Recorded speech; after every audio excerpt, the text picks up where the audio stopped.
Ladies and gentlemen, welcome to the second session of the second theme of the Roadmap to Freedom project.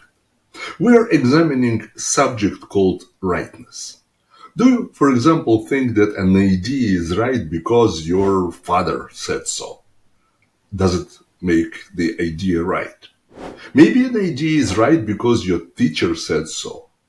Is an idea right because it's printed in a book or because the author is famous?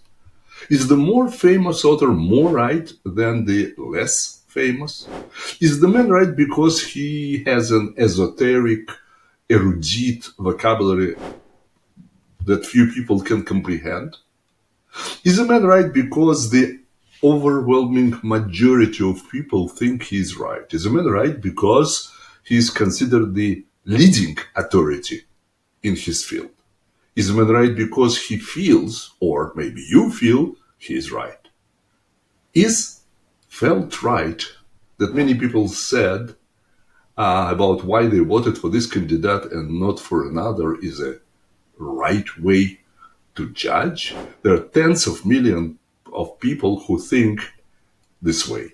They think this way, vote this way, and make decisions based on feelings. You can imagine the outcome of those decisions. Not long ago, I participated in a conversation around the dinner table where an educated man said that judges have to make decisions based not only on the law, but also on the emotions. In other words, who cares about the Constitution? What you feel is how you judge. Well, ladies and gentlemen, I want to make a huge point. Most people use one or more of these as their standard of rightness, and they all represent either rightness of authority or feel-good rightness. I am afraid this is what most people mean by rightness. I am afraid most of the educated in America and Europe colleges, most people educated in the American European colleges feel this way. Those are relative standards of rightness. Feel good is a relative standard, even if you think it is not. Other person can feel totally different emotion. The more advanced standard of right is called the absolute standard of rightness. The first subject I'm going to discuss in answer to the question, how do you know it is right, or how do you know you're absolutely right, involves a major intellectual fallacy. There is a pseudo-intellectual blunder that is accepted by the masses. It's popular in the academic community as well. It's a cliche all of you have heard, namely, well, there's no absolutes, everything is relative. And the person who is saying that smiles proudly, being very fond of himself. Shame on him or her. Ladies and gentlemen, the concept of absolute is almost universally misunderstood. If you encounter someone who insists that there are no absolutes, you might ask, well, if there are no absolutes as you claim, then how, Sir, madam, do you define the term absolute? At this point, the average fellow will not continue an intelligent discussion because he cannot define the term. He cannot articulate what he claims does not exist. His statement, everything is relative, does not allow for exceptions, right? That the same as saying, everything is relative, this is an absolute. Jace Nelson laughed about a person who once told him, I am absolutely convinced that everything is relative. OMG. Do you see the stupidity of this sentence? That means that he or she is absolutely convinced that everything is relative and there is no absolutes except his opinion that there are no absolutes. His opinion is an absolute.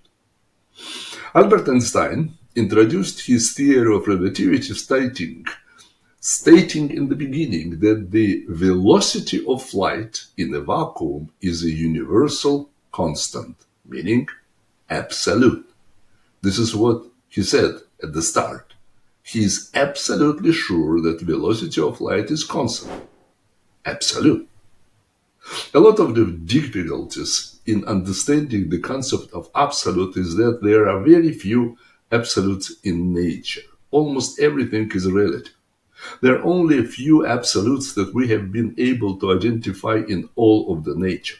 The statement, almost everything is relative, is absolutely correct.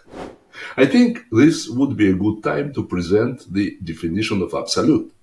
We turn to the physical sciences for the definition. In physics, the absolute is independent of arbitrary standards of measurement. Again, an absolute is independent of arbitrary standards of measurements. But what does that mean?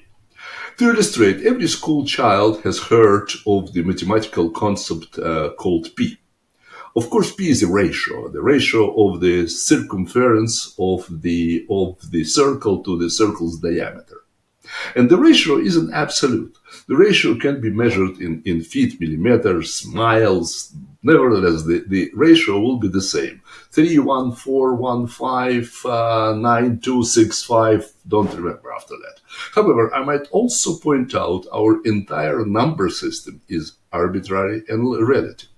Our number system, incorrectly called the Arabic numeral system, is based on 10 characters. I have this question to you. Why 10? I wonder if this got anything to do with fingers on people's hands. As a matter of fact, if humans had been born with 12 fingers and 12 toes, we would likely have a number system based upon 12. And for reasons that some of you may know, in mathematics it would be much better off. Let me ask you this question to illustrate this point. What will be the ratio of P for the circle with 7-inch diameter? What will it be? Well, assuming we're using a number system based on 10, the Hindu, as a matter of fact, numeral system, since it was not developed by the Arabs but by the Hindus, and so it would be properly called the Hindu numeral system. If we're using the Hindu numeral system based on 10, the ratio for a 7-inch diameter, as you know, will be 3:1:1. However, what if we have a 77 feet diameter? What is the ratio? 3:1:1. What about 777 miles diameter? What it will be? Surprise, surprise, 3:1:1. The ratio will be the same for all observables. Assuming we're using the Hindu numeral system. If one is Chinese, what he will get? 3:1:1. What he's a Hungarian? 3:1:1. 9 years old, 3:1:1. 110 years old, same, 3:1:1. You and I cannot alter or change absolutes that exist in nature. And yet, some time ago, in the state of New York, a legislator introduced a bill to change P from 3:1:1 59265. Some of you know that it's a transcendental number. Just keep going. He proposed to change P from this difficult to comprehend number to 3. Just 3.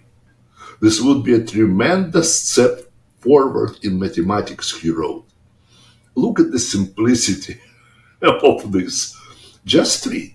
Instead of this ridiculous number P that just goes on and on and on.